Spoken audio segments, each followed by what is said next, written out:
Salam Patunggilan. Ya, salam ini merupakan pemendekan dari identitas sekaligus juga rangkuman sejarah tetapi juga harapan Gereja Kristen Jayawetan Patunggilan Kang Nyawiji. Dalam penutupan bulan pembangunan Gereja Kristen Jayawetan ini, IPTH Baliwioto mengadakan jagongan bersama tentang Patunggilan Kang Nyawiji.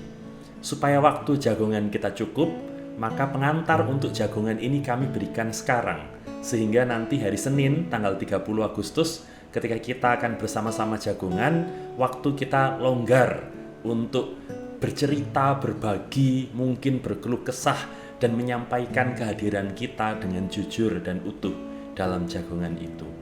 Kita akan bersama-sama ditemani, diantar oleh Bapak Pendeta Emeritus Bambang Ruseno Utomo.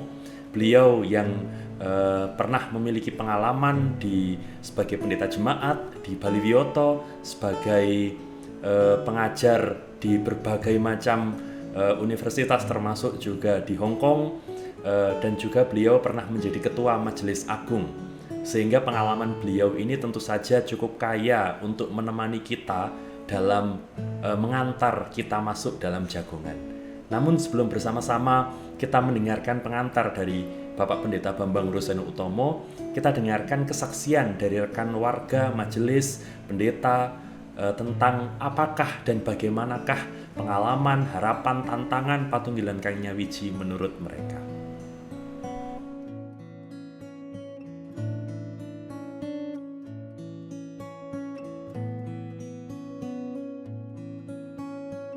Patunggilan Kang Nyawiji. Ada dasar teologis menurut saya dari tulisan Rasul Paulus 1 Korintus 12 ayat 12. Karena sama seperti tubuh itu satu dan anggota-anggotanya banyak, dan segala anggota itu sekalipun banyak merupakan satu tubuh, demikian pula Kristus. Jadi berbicara tentang Patunggilan Kang Nyawiji itu sama dengan berbicara tentang empati, tentang kepedulian. Kita yang sakit, maka anggota yang lain juga merasakan sakit. Dan jika ada anggota yang bersukacita, anggota lain juga merasakan sukacita. Kenapa demikian? Karena kita ini anggota tubuh Kristus. Lembaga di mana di dalam lembaga itu adalah himpunan orang-orang yang merasa satu. Ada nurani yang saling mengikatkan di antara satu dengan lainnya sehingga membentuk suatu sistem yang menumbuhkan kepercayaan. Niscaya lembaga itu akan terus hidup bertumbuh di segala lini waktu. Unsur-unsur penting yang menjadi pengikat tekad kebersamaan itulah yang disebut dengan istilah sui generis. Gereja Kristen Jayawetan juga mempunyai sui generis dengan formulasi sesanti Patunggilan Kang Nyawiji. Secara historis, momentum 11 Desember tahun 1931 adalah bukti peneguhan komitmen dalam pernyataan tekad kebersamaan dari pasamuan Kristen Jawi ing tanah Jayawetan dengan berdirinya Majelis Agung. Patunggilan Kang Nyawiji adalah persekutuan yang menyatukan semangat dan sesanti GKJW yang dahulu sudah kita terima dari nenek moyang, dari sejarah kita, yaitu rasa yang saling memiliki satu dengan yang lainnya dan juga nasib dan sepenanggungan. Saya yakin semangat Patunggilan itu ada sejak semula gereja kita terbentuk. Karenanya bagi kami Patunggilan Kang Nyawiji bukan sekedar sesanti, melainkan roh yang menggerakkan persekutuan itu sendiri. GKJW sebagai Patunggilan Kang Nyawiji bagi kami ialah tempat di mana kami belajar hidup bersama dan membangun persekutuan seperti yang dikehendaki Tuhan.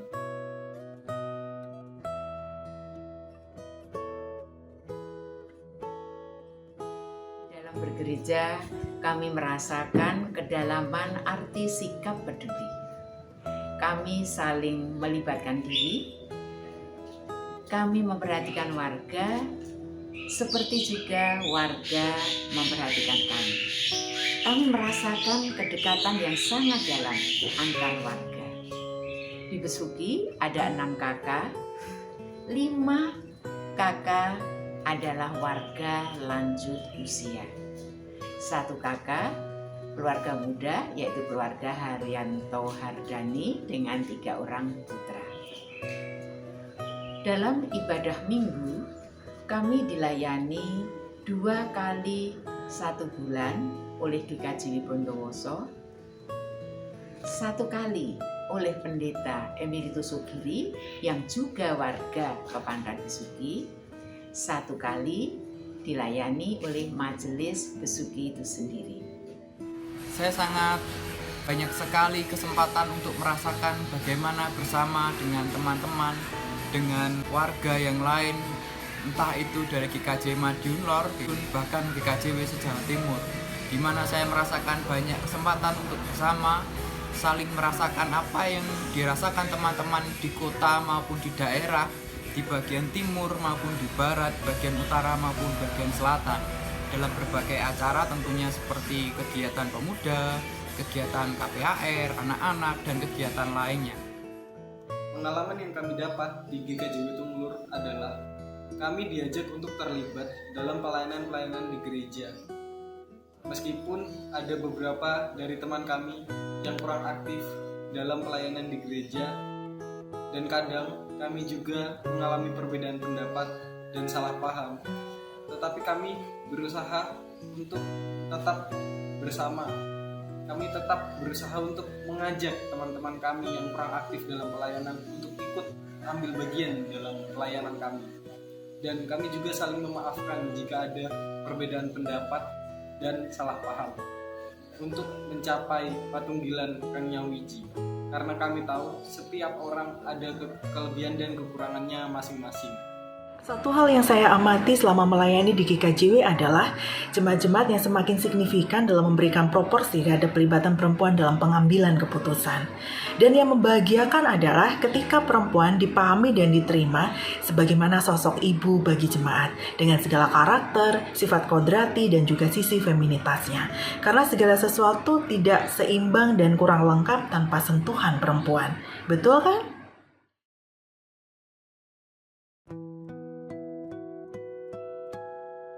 Yang pertama yang ingin kami sampaikan adalah bagaimana kita bijak dalam menyambut perubahan yang selama ini dengan cepat terjadi di lingkungan kita, baik perubahan kehidupan sosial, ekonomi, politik, dan segala macam. Nah, saudara-saudara sekalian, dalam bukunya yang berjudul Virtual Reality Church, Darrell L. Book dan Jonathan J. Armstrong mengungkapkan bahwa sebenarnya gereja sekarang ini dalam kondisi mengalami perubahan-perubahan dari kebiasaan bergereja bertatap muka. Sekarang kita menuju kepada virtual reality gereja. Oleh karena itu maka kita perlu menyikapi ini dengan bijak. Pada awal-awal tahun 60-an, banyak terjadi pertentangan karena masuknya musik rock di dalam gereja.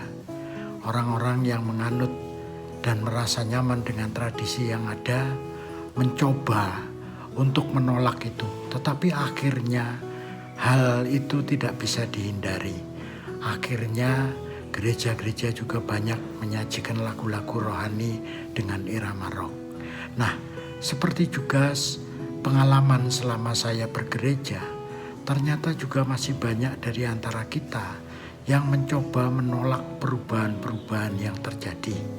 Ketika kita mencoba mengundang ada pengkhotbah yang sebenarnya dilakukan dengan penuh antusias, dilakukan dengan penuh ceria, tetapi karena mungkin tidak sesuai dengan teologi kita yang biasanya tenang, yang biasanya kalem, yang biasanya penuh hening dalam beribadah, maka itu langsung mendapatkan penolakan. Padahal sebenarnya realita itu tidak bisa kita hindari. Perubahan budaya tidak bisa kita hindari. Dan apa yang terjadi, beberapa anak muda yang merasakan bahwa ibadah di gereja kita ini terlalu tenang, terlalu tentram, terlalu kusuk, dan segala macam, mereka mencoba alternatif untuk mendatangi gereja-gereja lain yang sesuai dengan hati dan pikiran mereka, yang sesuai dengan selera mereka. Oleh karena itu, maka dalam konteks ini kita perlu mempertimbangkan dengan bijak adanya perubahan-perubahan yang terjadi sekarang ini dan melanda gereja dimanapun, termasuk juga di jemaat GKJW. Oleh karena itulah saudara-saudara, mari bersama-sama kita mencoba merenungi itu. Selama hampir 2 tahun kita melakukan ibadah secara virtual. Nah, apabila sajian-sajian ibadah yang disajikan melalui YouTube tidak ada perubahan, tidak ada variasi di dalamnya, maka lama-lama juga jemaat kita akan mengalami kebosanan mungkin, akan mengalami rasa jenuh dan sebagainya. Makanya perlu dilakukan pengembangan-pengembangan terkait dengan hal itu. Hal kedua yang ingin saya sampaikan kepada saudara-saudara, bahwa sudah masanya sekarang ini gereja tidak hanya mengurusi urusan kehidupan religi warganya, tetapi juga perlu memikirkan kehidupan sosial ekonomi warganya. Ada baiknya seandainya di dalam organ majelis dimasukkan juga sekarang pengembangan sosial dan ekonomi, sehingga terpikir ide-ide baru terkait dengan pengembangan-pengembangan yang ada, supaya kehidupan sosial ekonomi warga terperhatikan.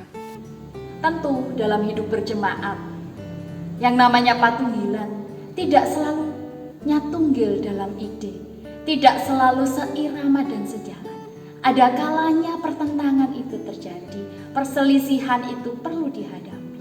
Tetapi kemudian dalam semangat dan kasih yang sama, toh pada akhirnya kita dapat duduk bersama, mengupayakan apa yang menjadi kehendak Kristus.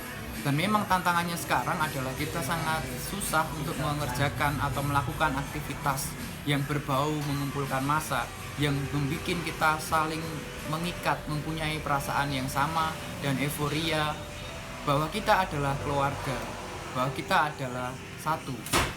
Perkembangan informasi semakin cepat bisa berdampak positif juga berdampak negatif.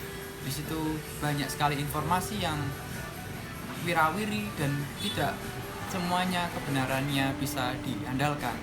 Kemudian ada sikap individualisme yang bertumbuh di antara kita, di mana dampak dari kita tidak bisa bersosialisasi dengan orang lain dengan baik dan benar.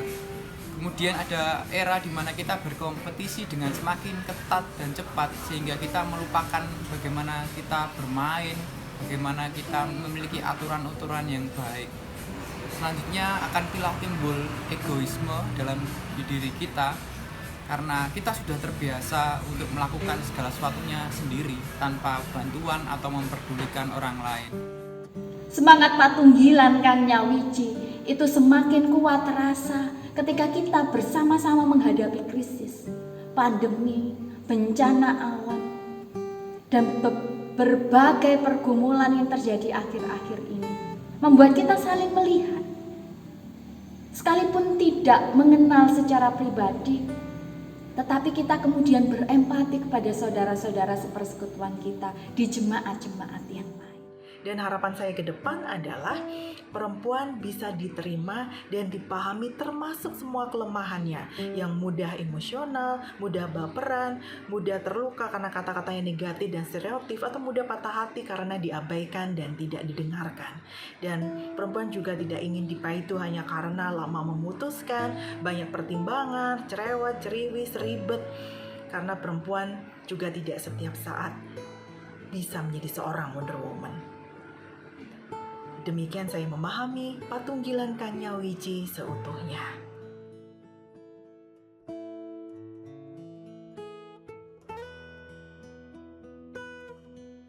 Dengan tantangan-tantangan yang berat tadi, tentunya kita tidak bersemangat. Salah satunya adalah kita harus memiliki semangat yang sama dengan berbagai acara atau kegiatan yang kita perlu lakukan di tengah-tengah bergereja dan menjadi warga GKJW. Tentunya dengan adaptasi di era pandemi. Kami sebagai remaja GKJW Tunglur pada masa pandemi ini sangat berperan aktif dalam kegiatan gereja, yaitu diantara lain kami diberi kesempatan untuk mengikuti pembuatan video ibadah online di gereja kami. Dan kami ditunjuk sebagai gugus penanganan COVID-19 di gereja kami. Sehingga pelayanan yang kami lakukan bersama ini membuat kami semangat dalam mewujudkan persekutuan yang Patunggilan Kang Nyawiji. Dalam masa pandemi ini justru kami sering mengikuti kegiatan GKJW Bondowoso, baik ibadah keluarga dan lain sebagainya, karena dengan menggunakan Zoom. Tapi kami tetap berharap pandemi segera lewat. Tantangan kami saat ini, kami harus lebih menjaga diri kami dengan hati-hati, karena lingkungan kami yang belum kondusif. Satu keluarga bertempat tinggal di Sumber Malang yang jauh dari kami, di mana lingkungannya kurang mendukung. Terima kasih. Jika kita menghayati Patunggilan Kang Nyawiji secara mendalam, maka di antara kita tidak akan ada yang merasa super. Tidak ada lagi superioritas, tidak ada lagi egois dari anggota-anggotanya. Yang ada hanyalah saling menolong dan sangkul sinangkul ingbot repot sebagai anggota tubuh Kristus. Patunggilan Kang Nyawiji selain sebagai komitmen bersama, ia juga merupakan jati diri. Patunggilan Kang Nyawiji telah terbukti sebagai swijenri dalam melewati berbagai batu uji. Sehingga menurut hemat saya, Patunggilan Kang Nyawiji layak untuk terus diaktualisasi oleh Gereja Kristen Jawi Wetan dalam mengarungi rentang zaman. Karenanya saya percaya, saya optimis. Semangat Patunggilan Kang Nyawiji, keberadaan kita sebagai Patunggilan Kang Nyawiji inilah yang kemudian akan menjaga Gereja Kristen Jawi Wetan lestari dan ikut serta dalam karya keselamatan Tuhan Allah dulu, kini, dan selamanya. Harapannya adalah Patunggilan Kang Nyawiji ini tetap di hati. Berbagai cerita, berbagai pemahaman, berbagai pengalaman, berbagai tantangan, dan tentu saja harapan mengenai Patunggilan Kang Nyawiji. Kita saat ini akan bersama-sama mendengarkan pengantar jagongan kita dari Bapak Pendeta Bambang Ruseno Utomo. Saya ingat bahwa setiap kali mengingat Patunggilan Kang Nyawiji, saya ingat cerita Bapak Pendeta Wismo Adiwahono ketika beliau ditanya tentang bagaimanakah bentuk identitas atau eklesiologi Gereja Kristen Jawi Wetan. Beliau selalu mengatakan bahwa bukan sinodal, bukan presbiterial, tetapi GKJW adalah Patunggilan Kang Nyawiji. Kita akan mengenal perjalanan Patunggilan Kang Nyawiji ini dari sejarahnya, lalu kemudian bagaimana kalimat ini dipahami oleh perjalanan Gereja Kristen Jayawetan, wujudnya sampai dengan mungkin tantangan-tantangan yang harus kita siapkan untuk kita hadapi, membahani kita untuk masuk dalam jagongan kita besok Senin. Disilahkan Pak Bambang. Dumateng wekdal ingkang kaparingaken. Nah, Bapak Ibu dan saudara-saudara warga jemaat Gereja Kristen Jayawetan yang dikasihi Tuhan dan mengasihi Tuhan. Saya sangat berbahagia sekali pada sore hari ini bersama-sama dengan Bapak Gideon. Ya, diminta untuk cerita saja tentang Patunggilan Kang Nyawiji ini. Oleh karena itu, pertama-tama saya mengucapkan salam Patunggilan. Ya. Sekali Nyawiji, tetap Nyawiji. Sekali merdeka, tetap merdeka. Nah, Bapak, Ibu, dan saudara-saudara, memang kata Patunggilan Kang Nyawiji menjadi sesanti Gereja Kristen Jayawetan. Dan Bapak, Ibu, dan saudara-saudara sudah tidak asing lagi sebetulnya dengan kata Patunggilan Kang Nyawiji, karena sering disebut-sebut, sering diceritakan di sana-sini, tetapi sering juga kurang diketahui latar belakang dan makna yang mungkin terdalam. Nah, saya coba untuk cerita, tentu saja memang sesuai dengan apa yang saya ketahui dan apa yang saya alami. Sebab memang dokumen-dokumen tentang Patunggilan Kang Nyawiji ini ya masih terbatas di Gereja Kristen Jayawetan kita ini. Nah, saya senang bahwa pembicaraan ini akan dijadikan bahan jagongan pada hari Senin tanggal 30 Agustus tahun 2021 ini. Nah, Patunggilan Kang Nyawiji, saudara-saudara, dalam membicarakan ini akan saya bagi menjadi 5 bagian. Yang pertama adalah semangat awal dari Patunggilan Kang Nyawiji ini. Yang kedua adalah perkembangan dari pemahaman tentang Patunggilan Kang Nyawiji ini. Dan yang ketiga tentang pengeterapan Patunggilan Kang Nyawiji. Lalu yang keempat, tantangan dan kesempatan tentang ya Gereja Kristen Jayawetan yang bersesanti Patunggilan Kang Nyawiji ini. Dan yang kelima, kira-kira nanti apa yang harus kita lakukan. Dan ini tentu saja bukan hanya dari saya sangat mengharapkan dari Bapak, Ibu, dan saudara-saudara dalam jagongan nanti. Karena bahwa narasi atau cerita tentang Patunggilan Kang Nyawiji ini adalah cerita Gereja Kristen Jayawetan. Dan Gereja Kristen Jayawetan itu gereja gerakan warga. Setiap warga mempunyai pengalamannya masing-masing, mempunyai juga harapannya, pemahamannya masing-masing, dan alangkah indahnya kalau itu menjadi bisa saling melengkapi antara satu dengan yang lain, bahkan bisa mengembangkan, menjadikan Gereja Kristen Jayawetan sebagai Patunggilan Kang Nyawiji itu terus tumbuh dan berkembang. Ya, saya akan masuk pertama membicarakan semangat awal dari Patunggilan Kang Nyawiji ini. Jadi Patunggilan Kang Nyawiji ini tidak jatuh dari langit begitu saja, atau seperti wahyu yang diwahyukan, yang diterima lalu itu menjadi seolah-olah wahyu ya yang dari surga. Tidak, tetapi bahwa Patunggilan Kang Nyawiji ini terjadi di dalam sejarah, merupakan perjumpaan antara konteks orang Jawa Kristen awal di Jawa Timur ini dengan lingkungannya, dengan teks yang ada dari kitab suci yang mulai dipercayainya.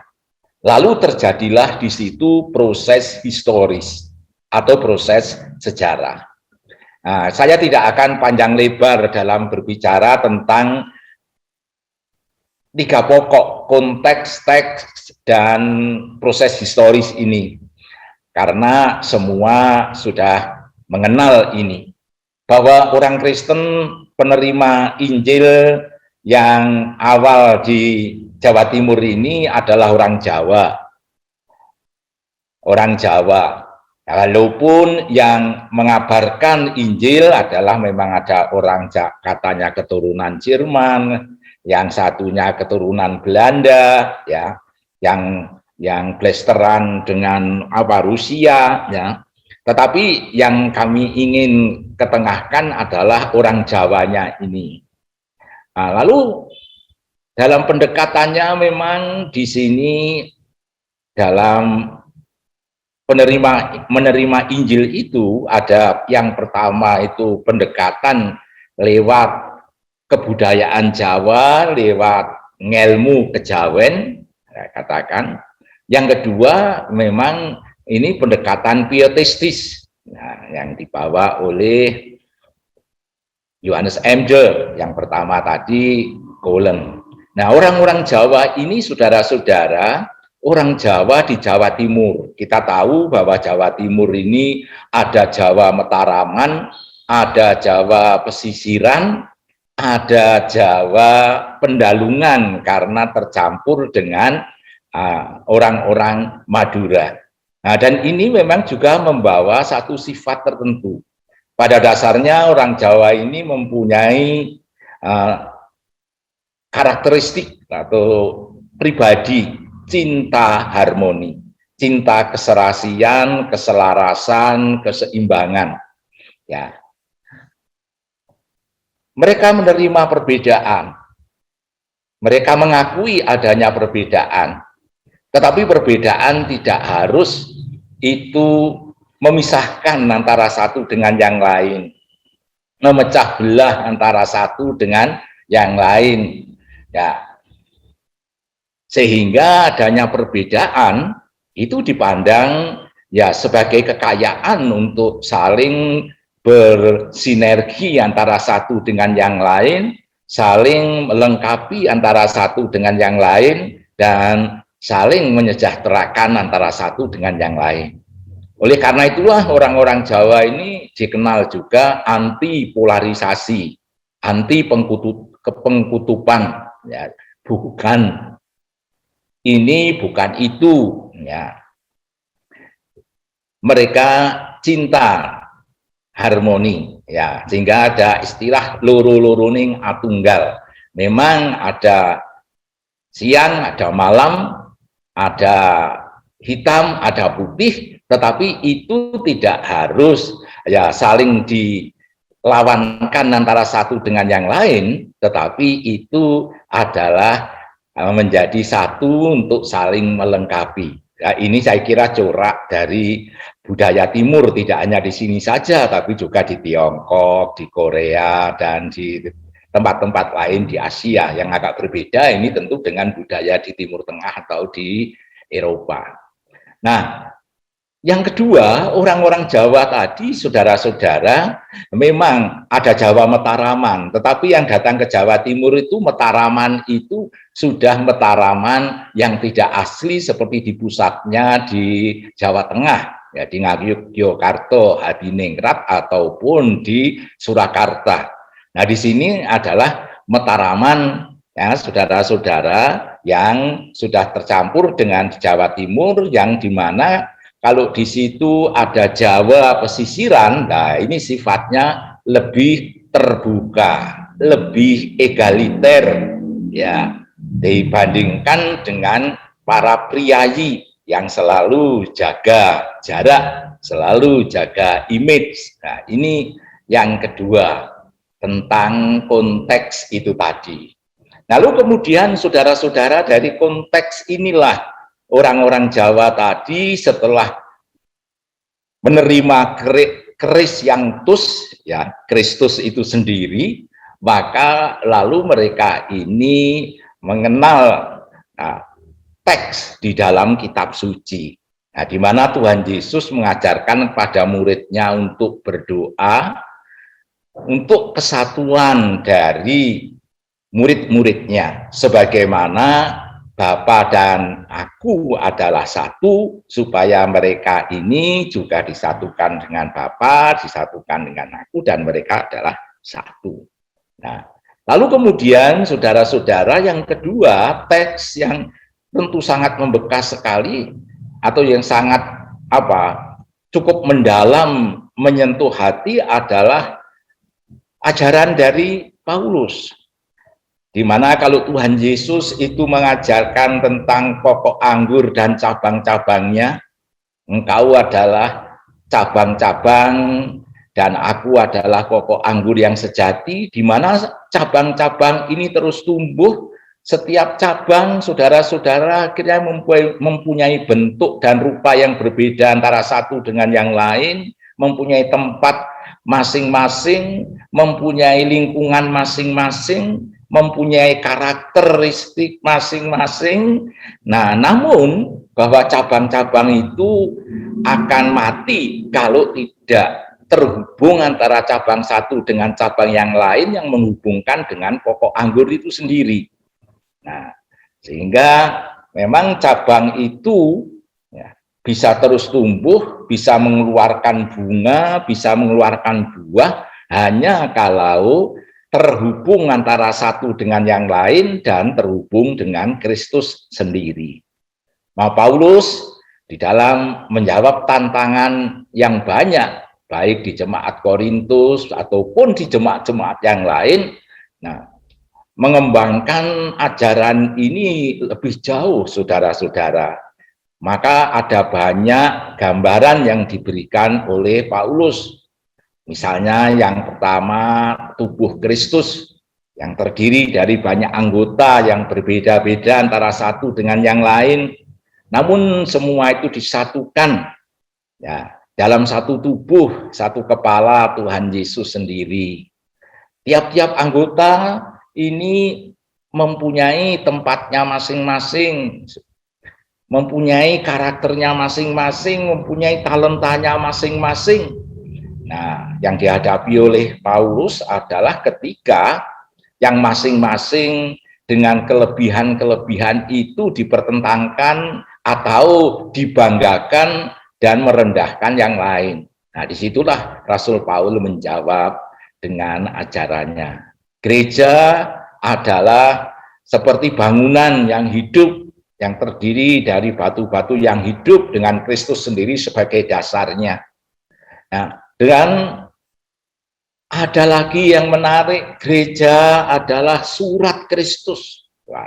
Surat yang terdiri dari kalimat demi kalimat, terangkum di dalam alinea demi alinea, dan kalimat demi kalimat terdiri dari kata demi kata, dan kata demi kata terdiri dari huruf demi huruf, dan kemudian bahkan tanda-tanda baca seperti titik, koma, tanda seru, dan lain-lain, semua itu sampai sekecil titik pun tidak ada yang tidak berarti, semua berarti.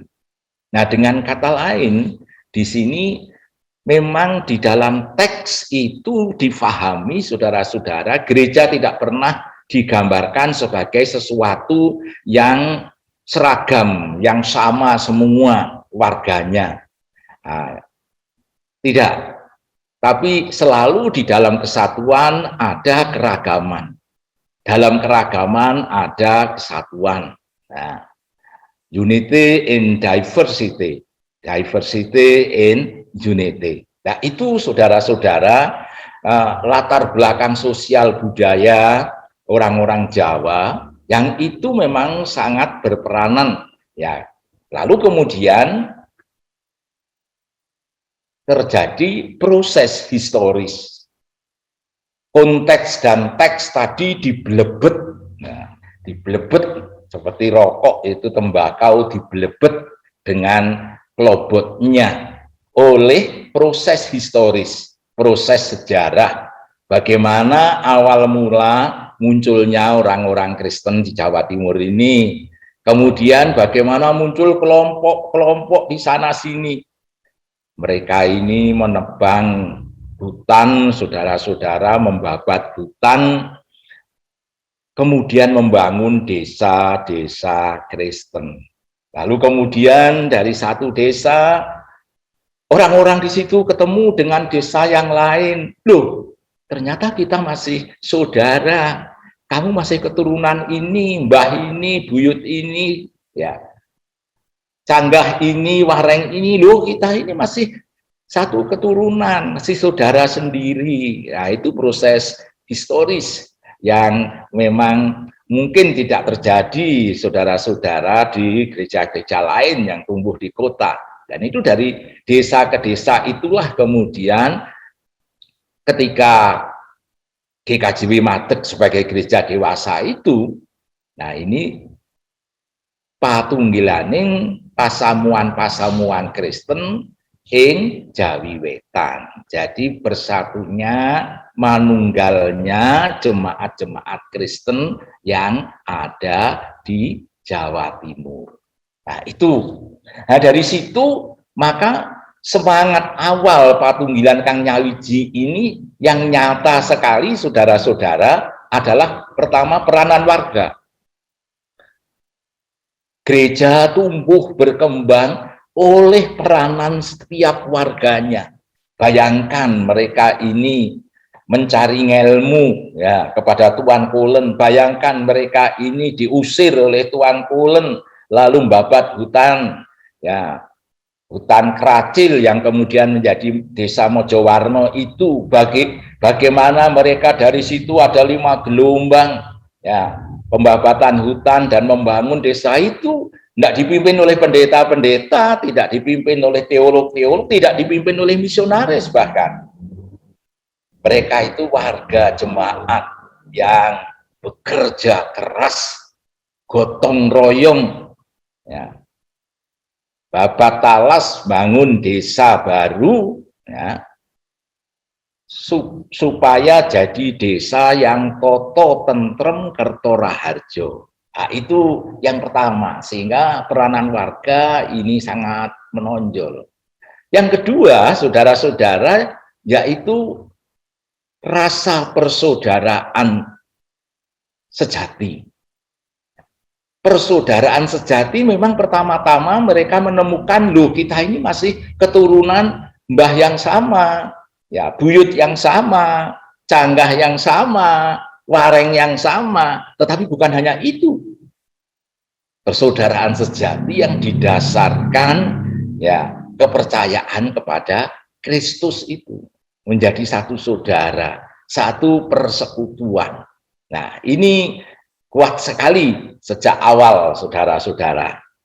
Lalu yang ketiga, saudara-saudara, mereka memang setelah berkembang di desa-desa tadi, menjadikan memang corak kekristenan tidak sama antara satu desa dengan desa yang lain. Lebih-lebih kalau kita nanti lebih menengok antara yang ada di pusat di Mojowarno ya di sini dengan yang ada di Besuki sana berbeda, tetapi mereka tidak perlu mempertentangkan perbedaan itu, sehingga ketika dari sini menyatu atau menerima gereja-gereja di Besuki dari Java Komite, saudara-saudara, tidak ada permasalahan ya. Jadi mereka memang berbeda-beda, tetapi perbedaan itu bukan sesuatu yang harus dipertentangkan antara satu dengan yang lain. Malahan yang harus disatukan, yang manunggal, bersinergi, sehingga bisa saling menopang antara satu dengan yang lain. Apakah tidak pernah ini mendapatkan satu terjangan ombak? Oh pernah, saudara-saudara. Ombak yang paling besar yaitu ketika pada zaman Jepang. Ya, setelah tahun Maret 1942, di mana orang Kristen oleh Jepang oleh masyarakat sering diidentikan dengan pengikut Belanda. Nah, sehingga selalu dicurigai saat itu. Nah, pada waktu itulah GKJW betul-betul terancam perpecahan. Karena ada orang-orang Kristen di GKJW ini yang pro Jepang, tetapi ada juga orang-orang Kristen yang tetap yang ya tidak ikut pro Jepang. Akhirnya yang pro Jepang, ya saya mendapat kesaksian ini dari pelaku sejarah sendiri, ya almarhum Bapak Pendeta Emeritus Susalam, yang dia sempat dimasukkan ke dalam penjara, dianiaya. Nah, orang-orang yang pro Jepang ini sampai ada, artinya termasuk di situ ada pendetanya, yang tidak perlu disebut namanya, yang mengorbankan temannya, sehingga teman-temannya lalu termasuk Pak Pendeta Susalam tadi dibawa ke penjara, diajar, ditahan di sana. Nah, waktu itu memang betul-betul terancam Patunggilan Kang Nyawiji ini. Nah, pilihannya ikut Jepang atau ikut Belanda. Wah, itu pilihan yang tidak gampang, saudara-saudara, di masa tekanan dan pendudukan Jepang ini. Tapi syukur, puji syukur, bahwa seperti Petrus, Gereja Kristen Jawi Wetan tidak ikut Jepang, tidak ikut Belanda, Bapak kami yang ada di Nederland, tetapi kembali ke jati diri, bahwa gereja ini milik Tuhan Yesus Kristus. Maka seperti Petrus, kemana kami akan lari? Kemana kami akan pergi, Tuhan? Hanya Engkaulah ya, yang mengatakan ya tentang kehidupan yang kekal. Nah, dari situlah saudara-saudara, lalu mereka ini menyadari bahwa perjalanannya telah menyimpang, sehingga mereka bersama bertobat. Yang sehingga kita ingat sampai sekarang ini menjadi hari pembangunan Gereja Kristen Jawi Wetan, untuk mengingatkan kita bahwa perjalanan ternyata tidak gampang. Bahwa untuk membangun Gereja Kristen Jawi Wetan ternyata tidak gampang. Tidak cukup hanya dibangun yang fisik saja, makan roti yang kemudian habis lalu lapar saja. Diperlukan pembangunan mental, spiritual yang menghidupkan, artinya yang menyatukan hubungan kita dengan Tuhan Allah sendiri.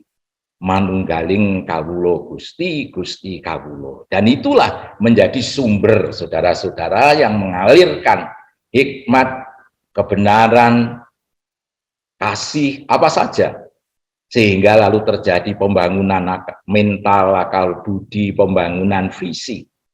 Nah, ini tidak boleh terbalik-balik memang. Nah, itu saudara-saudara, kalau kita lihat semangat awal dari Patunggilan Kang Nyawiji. Lalu kemudian dari semangat awal ini kita masuk yang kedua, perkembangan pemahaman Patunggilan Kang Nyawiji. Nah, dari semangat awal inilah kemudian berkembang, saudara-saudara, pemahaman teologis. Yang kedua, pemahaman pneumatologis. Yang ketiga, pemahaman eklesiologis. Yang keempat, pemahaman soteriologis. Yang kelima adalah pemahaman misiologis. Dalam pemahaman teologis, di tengah ketegangan antara pendekatan yang pietistis, ya, Johannes Emde, yang Calvinis, pietistis, dengan corak pendekatan menjadi Kristen tidak perlu menjadi Barat, yaitu corak Tholen, ya, tadi melalui ilmu kejawen tadi, maka dikembangkanlah saudara-saudara, ya, di GKJW ini pemahaman Calvinis, tetapi Calvinis yang kontekstual. Maka tahun 1927 didirikanlah Institut Pendidikan Teologi Abaliwioto, di mana Pak Gideon ini sekarang ada di sana. Nah, juga Pak Sukotiarno, Pak Pendeta Sukotiarno, Pak Pendeta Krista Andrea, ya saudara-saudara, yang ini yang sekarang meneruskan ya perjalanan. Kemudian juga mendukung GKJW sekolah-sekolah teologi yang Calvinis, yang oikumenis, ya. Makanya seperti di Jogja, ya saudara-saudara di Satya Wacana. Kemudian yang penting lagi adalah juga buku-buku kateksasi yang ditulis, yang itu teologianya adalah teologi Calvinis. Jadi ingin dikembangkan Calvinisme, tetapi tentu saja bukan Calvinisme yang ada di Nederland, tetapi Calvinisme yang tumbuh dalam konteks Jawa atau Indonesia ini. Nah, itu secara teologis, ya, pemahaman tentang Bapa, Putra, Roh Kudus, Trinitas, saudara-saudara, ya itu di dalam buku kateksasi jelas sekali. Tentang pneumatologis, yaitu dari kata pneuma, pneuma itu artinya roh, jadi pemahaman tentang Roh Kudus. Orang-orang GKJW tidak kalah sebetulnya oleh gereja-gereja karismatis dan gereja Pentakosta, saudara-saudara. Karena memahami, meyakini Roh Kudus itu adalah Roh Allah sendiri yang dahsyat, ya, yang luar biasa. Ya. Nah, ini yang memberanikan orang-orang tadi membabat tanah hutan Krakil, saudara-saudara. Kemudian membabat hutan yang ada di Peniwen sana, ada di Linggosono, di Pujiharjo, di Sitiharjo, dan di banyak di pinggir lautan selatan, di mana pada waktu itu tidak ada orang yang berani nyasak di hutan-hutan itu, karena mereka percaya bahwa di situ ada keraton lelembut yang ratunya bernama Nyai Loro Kidul. Nah, orang-orang Kristen baru ini, mereka berani karena keyakinan, ya, akan kuasa, jadi dinamis, ya, roh itu kuasa. Roh Kudus itu dinamis Allah, kuasa Kristus, saudara-saudara, yang melebihi segala kuasa. Sehingga ini membebaskan mereka terhadap ketakutan, terhadap segala roh, apalagi roh kegelapan yang macam-macam tadi. Nah, kemudian pemahaman Roh Kudus ini, saudara-saudara, tidak berhenti sampai berani babat, tetapi juga berani bangun. Nah, ini yang hebat. Jadi Roh Kudus tidak dipandang sebagai roh yang ngawut-awutan, terus bahasa lidah yang kemudian tidak dingerteni satu dengan yang lain, ya malahan jadi kacau balau. Tidak. Roh Kudus ini malah roh yang menjadikan, memberanikan mereka, memberi kekuatan untuk membangun desa, membangun masyarakat. Bagaimana masyarakat bisa damai, tentram, aman, sentosa, sehat, rohani, jasmani, saudara-saudara, bahkan juga terdidik. Dan itulah saudara-saudara, ya, yang nanti bertemu dengan pemikiran-pemikiran misionaris, sehingga di desa-desa Kristen pada waktu itu, ya, selalu ada gereja, kemudian ada poliklinik, ada sekolahan, kemudian kadang ada lumbung pangan bersama, dan itu saudara-saudara menjadikan desa-desa makmur, sehingga orang-orang berdatangan ke sana. Itu. Nah, saudara-saudara, eklesiologis, ya jelas bahwa eklesiologis GKJW tadi memang ini kental sekali karena sejarahnya. Dari jemaat-jemaat yang banyak tadi, walaupun berbeda, ya mereka kemudian manunggal, sehingga dalam sidang sinode yang pertama ada 8 kegebengan, 8 klasis atau 8 majelis daerah. Kalau sekarang sudah jadi berapa? 12 atau berapa ini? Ya, ini sekarang. Jadi di situ saudara-saudara ini. Lalu kemudian yang kedua, walaupun berbeda-beda, beragam di tempat di Jawa Timur itu tadi tetap utuh satu, dan itu nampaknya terus dipegang teguh. Kalau namanya GKJW itu ya gereja satu yang utuh.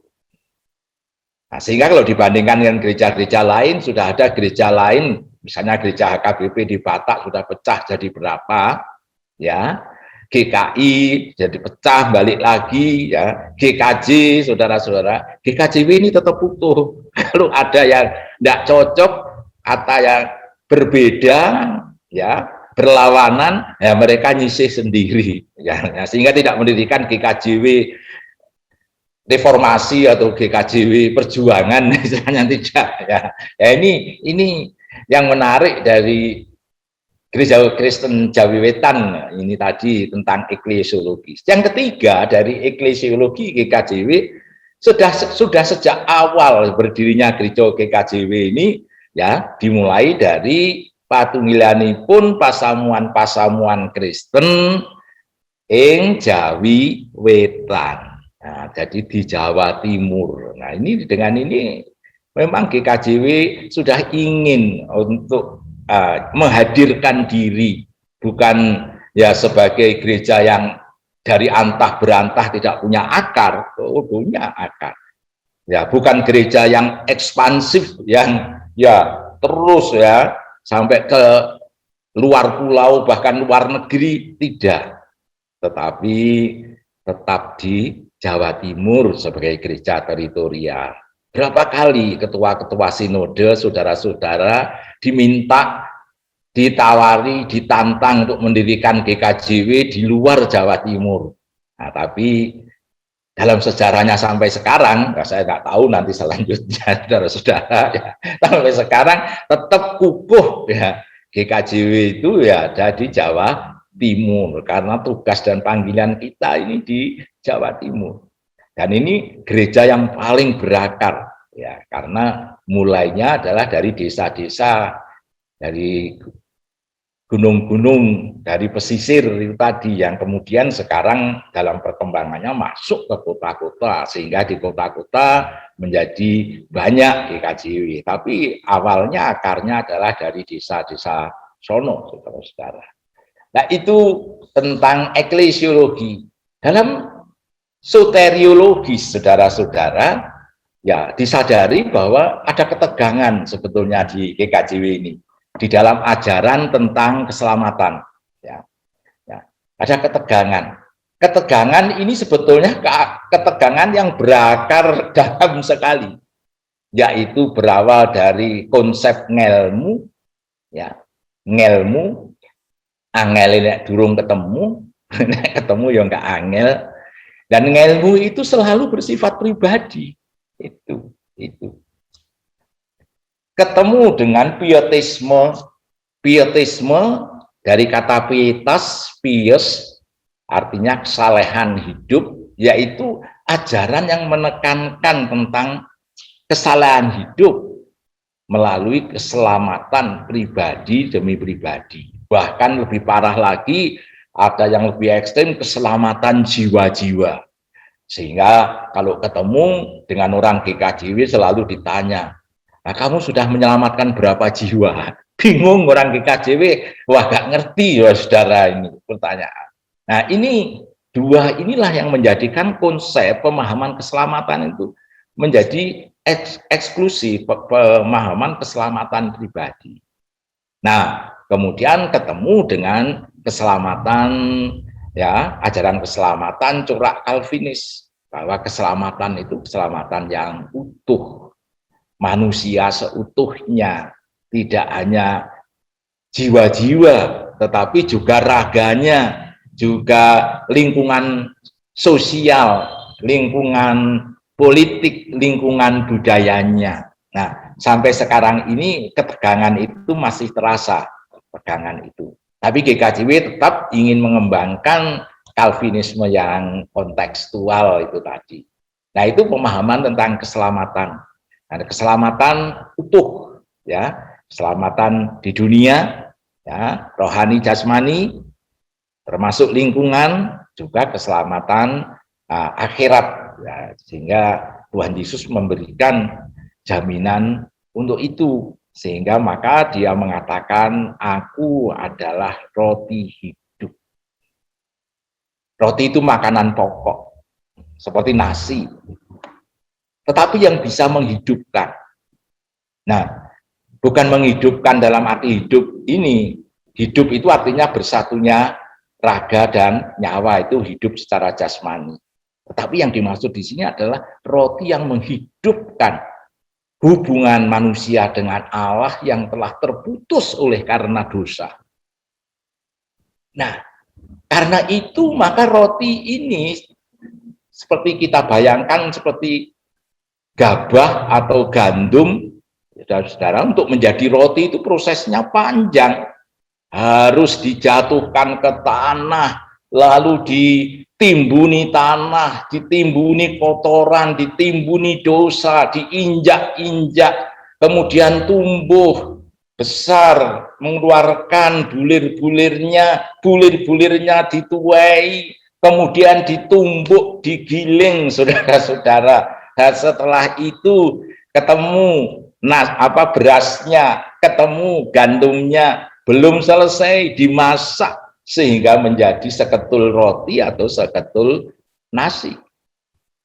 Nah itu tidak dimengerti oleh orang-orang Yahudi, padahal Tuhan Yesus itu puncak dari penyataan Tuhan Yesus. Khotbah minggu yang lalu itu loh, khotbah kemarin itu loh, saudara-saudara, itu puncak dari penyataan Tuhan Yesus tentang siapa dirinya, untuk apa misinya datang ke dunia. Tetapi orang Yahudi tidak mengerti, terlalu berat katanya, ya, karena dangkalnya pemahaman mereka hanya melihat yang lahiriah saja, ya, sehingga lalu membayangkan bagaimana makan darah dan minum makan daging dan minum darah. Yang kedua, pikirannya terlalu terobsesi dengan pengharapan Mesias politis yang akan membebaskan dari Romawi.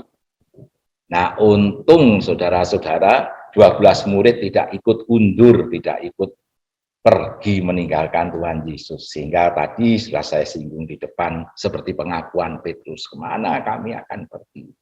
Kemana kami akan lari? Nah, itu saudara-saudara. Nah, ini soteriologis. Kemudian saudara-saudara, misiologis. Gereja Kristen Jawi Wetan tetap meyakini saudara-saudara sebagai gereja yang diutus. Sebagai gereja yang diutus ke tengah-tengah dunia ini untuk mengemban amanat dari Tuhan. Amanat agung, saudara-saudara, yaitu untuk membagi damai sejahtera, baik mulai memberitakan damai sejahtera maupun membagi damai sejahtera melalui persekutuan, pelayanan, dan kesaksian mereka sehari-hari. Tetapi GKJW mungkin sering dikatakan gereja GKJW ini kok semangat PI-nya enggak, ya, semangat PI-nya kok enggak kelihatan, apalagi kalau kumpul dengan gereja-gereja Pantekosta, gereja karismatis. Sering orang GKJW ini dipandang gereja yang melempem ini, semangat PI-nya, sudah enggak punya semangat PI. Enggak, saudara-saudara. GKJW bukan gereja yang tidak punya semangat, tapi pemahaman pekabaran Injilnya berbeda dengan mereka. Nah, mereka lebih menekankan evangelisasi, ya, model pekabaran Injil seperti itu, berita. GKJW sudah memakai kata kesaksian, bersaksi, ya, menyaksikan kebenaran, keadilan melalui kata dan melalui perbuatan. Oleh karena itu yang dikembangkan di sini, kalau boleh dikatakan itu metode, sebetulnya orang GKJW tidak memakai istilah itu metode, tetapi lebih kepada cara hidup, yaitu cara hidup persaudaraan sejati. Nah, cara hidup persahabatan sejati. Saudara, Tuhan Yesus tidak pernah malu mengaku kita sebagai saudara. Supaya kita juga menjadi saudara bagi orang lain. Tuhan Yesus, saudara-saudara, tidak memandang kita sebagai hamba. Karena kalau hamba tidak tahu apa yang dilakukan oleh tuannya. Tapi aku menyebutmu sahabat. Karena aku telah menyatakan semua yang dari Bapa kepadamu. Maka dia memanggil kita untuk menjadi sahabat bagi orang lain. Nah ini, saudara-saudara, sebetulnya kuncinya kita bisa memahami. Sahabat. Menjadi sahabat itu adalah proses menempatkan diri di tempat sahabatnya itu. Sehingga sahabat ini memang bisa berbeda. Ras berbeda, tempat berbeda, karakter, ya diterima semua itu. Bahkan berbeda kepercayaan dan agama. Tetapi karena persahabatan, dia menempatkan diri di tempat sahabatnya itu, dia bisa memahami sahabatnya, merasakan apa yang dirasakan oleh sahabatnya. Dengan demikian bisa menjawab berbagi kebutuhan yang sebenarnya dari sahabatnya. Nah ini yang dikehendaki Tuhan Yesus, dan ini menjadi gaya atau corak, ya, corak pekabaran Injil atau kesaksian orang-orang GKJW. Sehingga saya pernah ya diminta untuk ini menjelaskan tentang bagaimana GKJW itu gereja yang masih punya semangat mengabarkan Injil. Nah, ini kebetulan gereja Injili, saudara-saudara, yang waktu itu ya saya sebagai dosen lalu diminta memberi ceramah. Lalu kemudian kami ceritakan, terbuka kami ceritakan. Ya. Injili tidak hanya masalah strategi, ya, sebentar supaya pokoknya orang ikut kita, ikut lalu masuk menjadi bolo kita, bukan itu. Tapi membagi kehidupan. Nah akhirnya seorang pendeta di situ memberikan kesimpulan mereka, bukan kesimpulan saya. Wah GKJW ini gereja penyu ini katanya. Duh, saya juga kaget kok gereja penyu bagaimana? Iya, kelihatannya itu cuma punggungnya saja kalau di laut ya, kalau di ini muara, tetapi ternyata di bawahnya itu kerja terus ya, hidup terus itu katanya.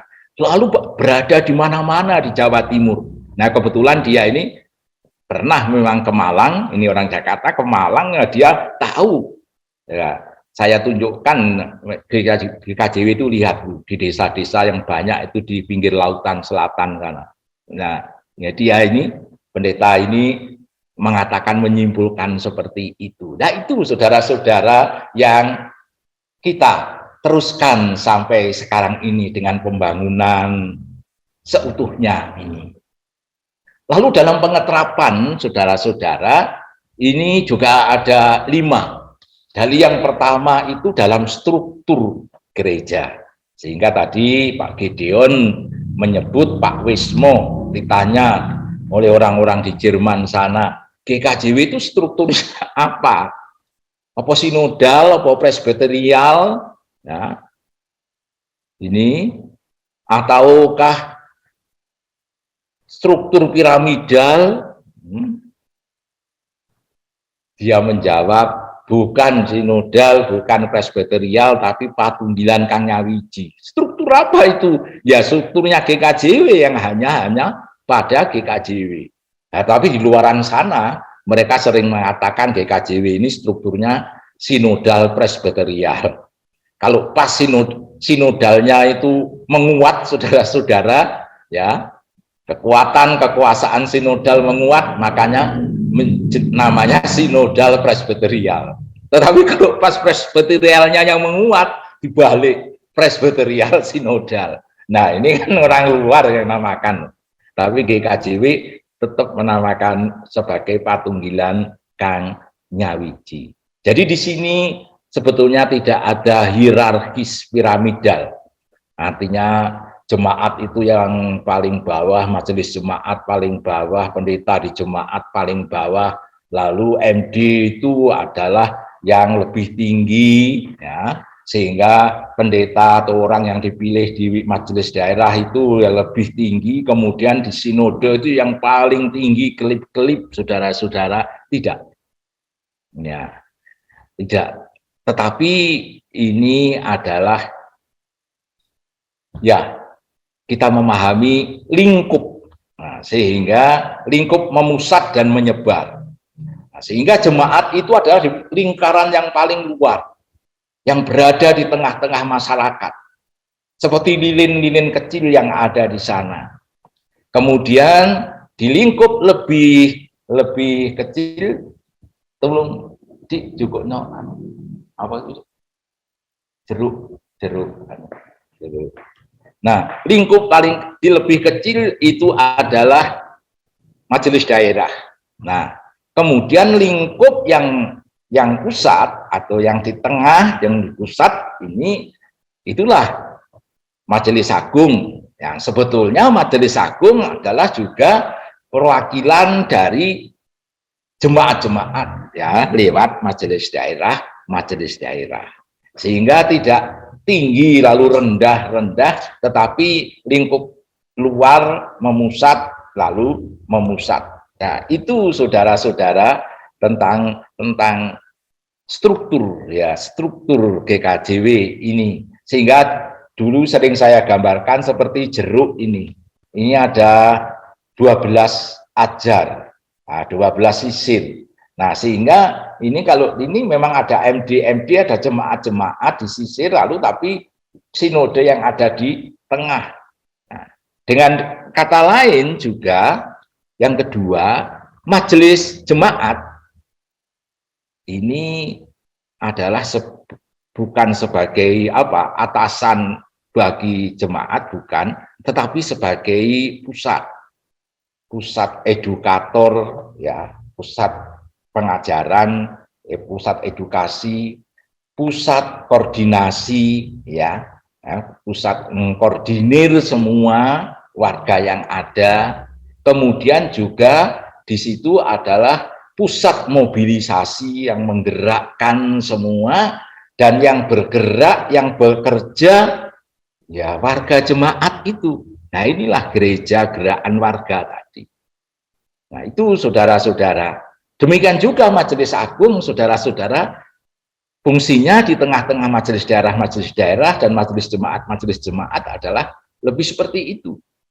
Ya, pusat dalam arti koordinator, edukator, kemudian lalu motivator, kemudian lalu mobilisator, lalu koordinator. Nah, sehingga gereja ini, pemimpin, saudara-saudara, sebetulnya adalah kepemimpinan kolektif, kepemimpinan bersama, dengan tugasnya masing-masing tentu saja. Dan gereja sebetulnya adalah warga, gerakan warga. Gereja baru berarti ketika warganya ini bisa berperan secara aktif di dalam melakukan tugasnya, persekutuan, kesaksian, dan pelayanan. Jadi bukan dari sana memusat untuk dikumpulkan menduduk di sinode, tidak. Hanya pengaturan saja, saudara, begitu, lalu itu disebarkan kembali untuk mendorong setiap warga ini bisa bergerak, berperanan di tengah-tengah jemaat maupun lingkungannya masing-masing. Nah, itu tentang struktur. Kemudian saudara-saudara, pertenagaan. Nah, Gereja Kristen Jawi Wetan dalam pertenagaan, ya, terutama pendeta, saudara-saudara, nah ini bukan pendeta jemaat seperti presbyterial, saudara-saudara, tetapi ini adalah pendeta, juga bukan pendeta sinode ansih, ya, sinode doang, bukan, tetapi ini pendeta dari sinode sebagai, ya, perwakilan dari jemaat-jemaat. Dengan kata lain, ini pendeta semua jemaat yang ada di Gereja Kristen Jawi Wetan. Nah, oleh karena itu di dalam pemanggilan pendeta, pendeta bukan dipanggil oleh jemaat, misalnya seperti di gereja lain, di GKJ, sehingga pendeta yang akan dipilih menjadi pendeta di jemaat, lalu mereka memanggil lulusan sekolah-sekolah teologi untuk berkhotbah. Nah, untuk berkhotbah, bagaimana berkhotbahnya? Ini seperti burung perkutut yang anggungnya kung, ya, atau seperti burung emprit yang cacat cuet. Ya, ini sehingga sering lalu persaingan menjadi antar satu dengan yang lain di situ. Nah, di GKJW tidak, yang memanggil adalah sinode.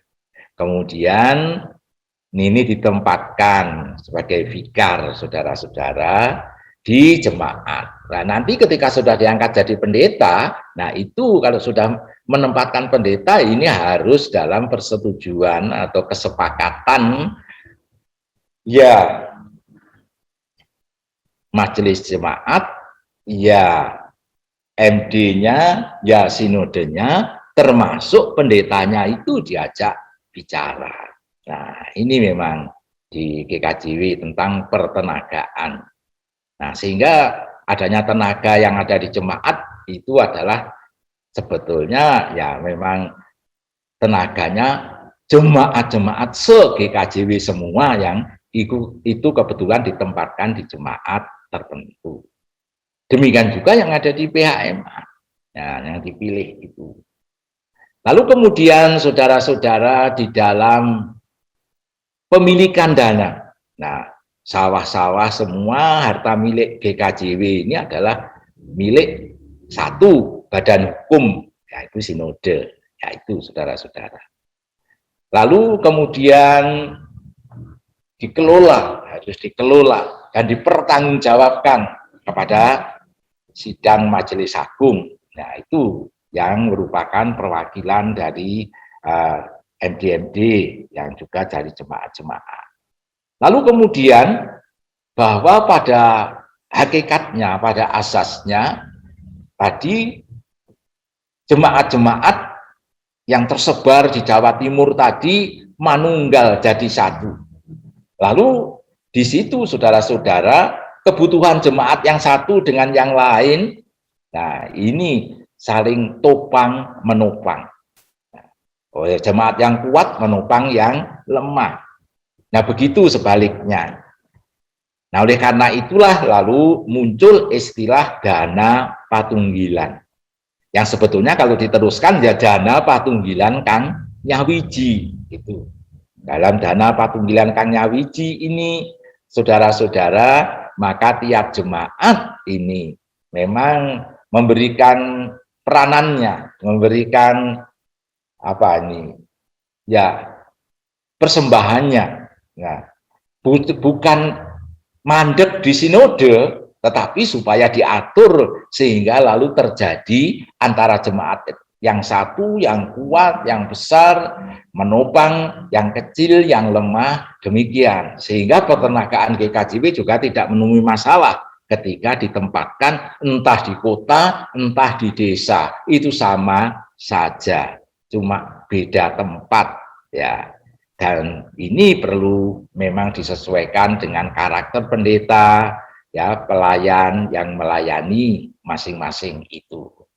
Nah itu, lalu mekanisme program.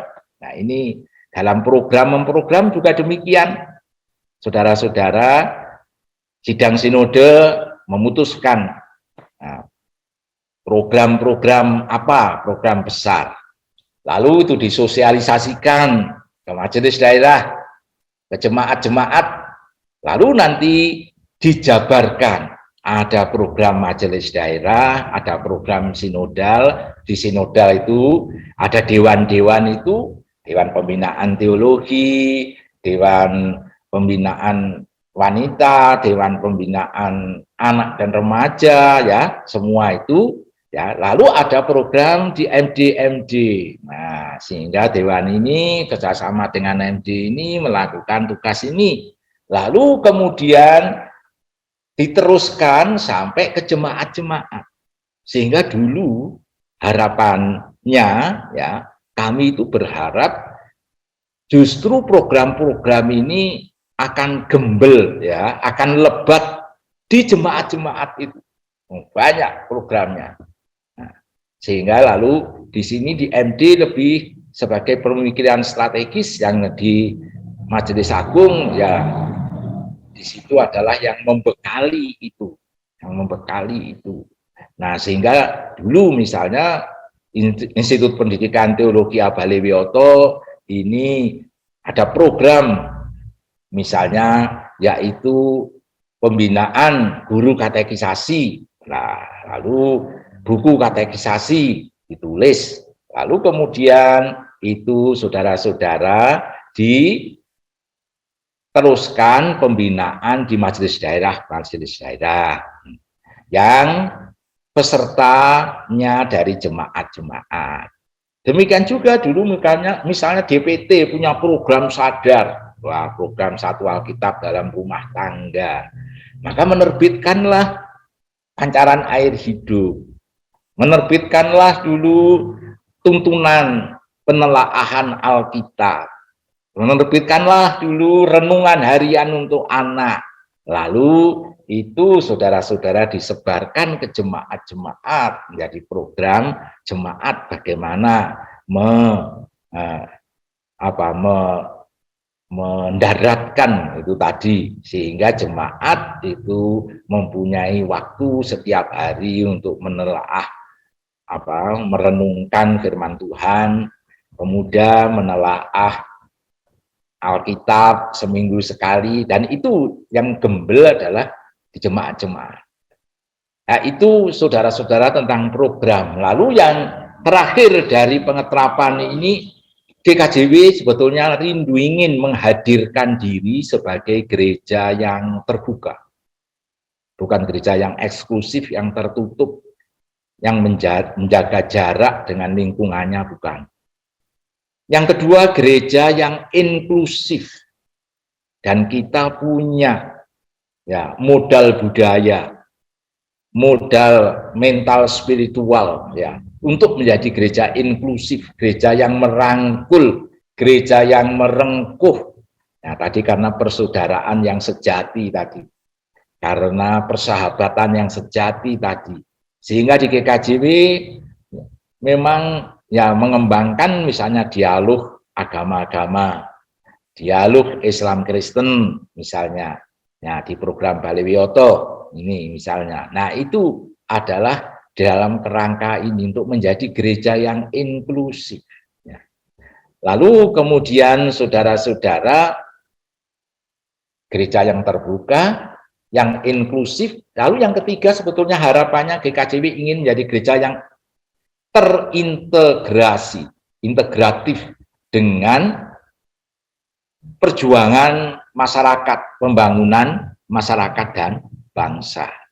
Ya, bukan. Jadi Tuhan mendirikan gereja ini bukan sebagai saingan dari negara atau masyarakat, bukan sebagai lawan musuh dari masyarakat atau negara, bukan sebagai pengganti alternatif dari masyarakat atau bangsa, tetapi sebagai inspirasi. Nah, ini sebagai sumber ya kekuatan spiritual yang bisa mengalirkan, yaitu melewati persekutuan, kesaksian dan pelayanannya, sehingga gereja ini ada di dunia, bukan dari dunia, adanya di dunia supaya menjadi berkat bagi dunia.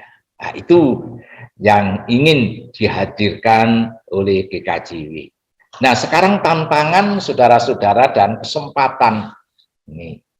Yang pertama tantangan. Wah, tantangan sekarang banyak sekali, tapi pada pokoknya ya sedikit saja. Pertama, ini krisis lingkungan hidup yang sekarang ini memang semua negara ya mengalami. Yang kedua, kemiskinan. gap antara kaya dan miskin, dan ini bisa berbahaya sekali, saudara-saudara. Betapa di mana-mana, di negara mana-mana, termasuk juga pernah di Indonesia, ketika gap antara kaya dan miskin ini menjadi besar, maka itu bisa dipolitisasi, bisa digunakan untuk meledakkan masyarakat, untuk meletupkan letupan-letupan ya revolusi sosial. Nah, ini yang berbahaya, dan itu tantangan yang kedua. Yang ketiga, tantangan yang sekarang apalagi dengan Taliban yang pegang kekuasaan lagi, yaitu agama transnasional. Nah, ini bukan masalah Kristen aja, masalah Islam juga lebih berat. Agama transnasional, agama internasional yang dari luar, ya saudara-saudara, yang disebarkan dan ingin mengambil alih di negara-negara. Karena agama itu tidak dibatasi oleh wilayah negara, oleh batas-batas negara. Nah, ini yang berbahaya karena dari sini melahirkan radikalisasi agama, politisasi agama.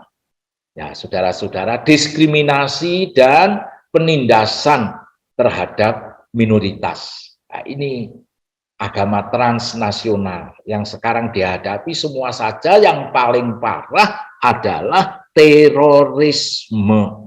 Entah sudah berapa ratus ribu korban terorisme di mana-mana, atau berapa juta korban terorisme. Nah, ini langsung berhubungan dengan agama. Nah, oleh karena itu untuk Indonesia ini menjadi rawan sekali.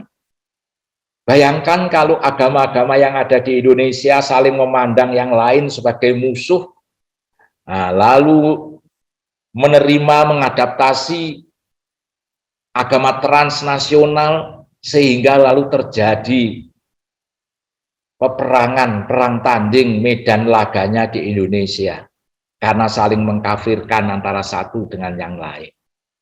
Nah, ini saudara-saudara. Maka untuk mengimbangi ini, nasionalisme harus dikembangkan. Dan ini juga yang di GKJW, saudara-saudara punya akar, harus mengembangkan nasionalisme. Ya, sehingga memang tidak ada tempatnya menjadi gereja yang eksklusif di Indonesia ini. Lalu yang kedua, keempat, saudara-saudara, memang ini masalah kronis di negara-negara berkembang termasuk di Indonesia, yaitu KKN, korupsi, kolusi, nepotisme, yang sekarang pandemi yang mestinya orang harus bersatu, solider antara satu dengan yang lain, topang menopang, gotong royong untuk mengatasi ini, malah digunakan kesempatan untuk merebut kekuasaan. Maka muncul demo-demo, muncul orang yang nyinyir, bisanya cuma kritik saja tapi tidak melakukan apa-apa. Nah, itu di Indonesia, saudara-saudara. Korupsi, itu politisasi agama atas nama agama, ya, kebutuhan ekonomi, perjuangan politik dilabeli. Ya, sehingga seolah-olah lalu menjadi itu masalah agama, padahal bukan. Nah, ini. Lalu yang kelima, yang terakhir ini yang berat, ini adalah pandemi COVID-19. Pandemi ini betul-betul telah merusak fisik, akal budi, dan spiritual. Nah, fisik sudah jelas banyak orang sakit, bahkan banyak yang meninggal, banyak anak-anak yatim piatu ditinggalkan orang tua, saudara-saudara. Ya, banyak kebingungan. Ini dampaknya tidak hanya sekarang, tapi dampak ke depan juga masih berat. Nah, syukur sekarang sudah agak menurun, semoga terus menurun. Lalu menjadikan orang tidak berakal budi secara sehat, tidak berpikir secara positif. Ya, tadi akan ada yang ingin menggunakan kesempatan ini untuk politisasi agama, untuk merebut kekuasaan, untuk macam-macam tadi. ya, pikirannya menjadi keblinger, bener tapi keblinger. Nah, lalu yang parah yaitu sebetulnya yang merusak spiritual, ya, yaitu kehidupan kerohanian. Orang terputus hubungannya dengan Allah, dengan yang ilahi. Tuhan, manusia lalu ingin menentukan hidupnya sendiri, memandang bahwa Tuhan kok diam saja, tidak melakukan apa-apa di tengah dunia. Nah, itu saudara-saudara, sehingga iman menjadi hambar, lebih-lebih ketika berkumpul beribadah bersama yang sering itu bisa secara psikologis masa menyatukan orang, menyemangati orang. Nah, sekarang nggak bisa, harus dari keluarga masing-masing. Nah, ini bisa menjadikan orang makin hambar, makin jenuh. Nah, ini yang bahaya pandemi. Tetapi GKJW punya kesempatan juga banyak untuk memberikan sumbangsihnya di tengah-tengah masyarakat dan bangsanya. Yang pertama-tama, saudara-saudara, peranan warga. Nah, yang bermacam-macam tadi, bagaimana sehingga itu bisa bersinergi antara satu dengan yang lain, sehingga gereja ini bukan persekutuan orang-orang kumpul, waton kumpul. Nah, itu bukan persekutuan orang yang berkumpul, yang kumpul cuma bagi-bagi sehingga sampai melarat keserakat seperti yang terjadi di jemaat Yerusalem. Tetapi ini adalah persekutuan yang juga kerja, melakukan peranannya. Nah, kalau orang Indonesia kita istilah yang sederhana, gotong royong makaryo, ya, mangun, ya, karyo ini saudara-saudara. Ya, ini kita punya modal besar sebetulnya di GKJW tentang ini, yang sekarang saudara-saudara sudah mulai pudar. Yang kedua, bagaimana mengelola keragaman dalam kesatuan. Ke depan, saudara-saudara, ini nubuatan ya bukan nubuatan Nabi, tapi ke depan memang ini diperlukan karena netizen, warga, baik warga negara, warga gereja, saudara-saudara makin cerdas, makin pinter dan akan makin berperanan. Nah, kalau negara gagal, ya, kalau masyarakat gagal, bagaimana menyatukan, mensinergikan berbagai peranan ini menjadi ya kesatuan gerak, ya, maka memang ya bisa membahayakan. Nah, GKJW di sini punya juga modal untuk itu, mengelola, bagaimana mengelola keanekaragaman warga ini, ya, menjadi hanya satu, ya, menjadi bersinergi. Nah, lalu ketiga, saudara-saudara, juga corak kepemimpinan. Sudah tidak bisa kepemimpinan otoriter, tidak bisa kepemimpinan piramidal, ya, kepemimpinan kolektif. Dan GKJW juga punya modal untuk mengembangkan kepemimpinan yang kolektif ini.